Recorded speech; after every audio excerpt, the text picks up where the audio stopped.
ចូលចិត្តចាំthấyអាធំធំទៅអាត្រីខយធំនេះនេះធំពីរនេះគឺជាប្រព័ន្ធស្មាតទឹក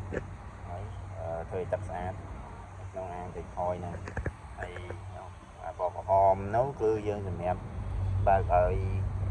អាចត្រីស្លែអីវាចេញតាមក្នុងចេញពីធុងរបស់ហ្នឹងហើយយើងកាច់ញ៉ែក្នុងតាក់ពណ៌ខៀវនេះមកកាច់ទៅបែរទៅបបហមហ្នឹងវិញទៅគឺតែធូលីដីហើយនឹងអាចត្រីស្លែវាទៅក្នុងហើយនេះអាងត្រីខយរបស់យើងមានដើមកោះហ្នឹងដើម្បីឲ្យវាទឹកថ្លាដែរហើយវា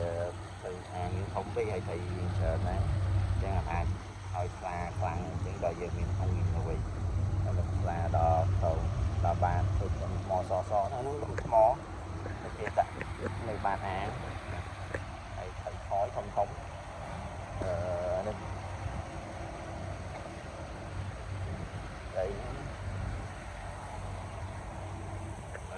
នេះវិធីហៅត្រីខយ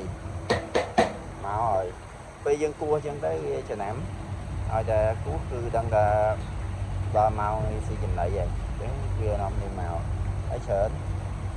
កន្លែងនេះគេដាក់ចំណីរដងនេះនៅកន្លែងនេះបងប្អូនហើយហ្នឹងហើយតែnóក៏មានដាំកក់អញ្ចឹងដើម្បីឲ្យទឹកស្អាតហើយមានទឹកស្រួតលាក់មកហើយពេលដែលគោះហើយអត់ឃើញចំណីគឺវាមកខាងនេះវិញវាហាបដិញនេះទៅវិញទៅមកអញ្ចឹងមើលទៅឃើញស្អាត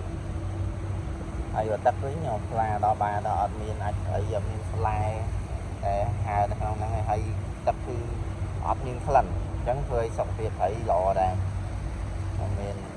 ព្រោះលឿងសិតតែខយទាំងអស់ធំនេះសិតតែមេកាន់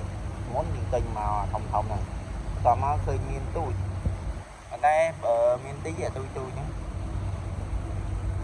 ប៉ិនកដៃអាហ្នឹងគឺកូនព្រោះហើយត្រីហ្នឹងមានពងច្រើនប៉ុន្តែដោយសារយើងអត់មានទីតាំងឲ្យវា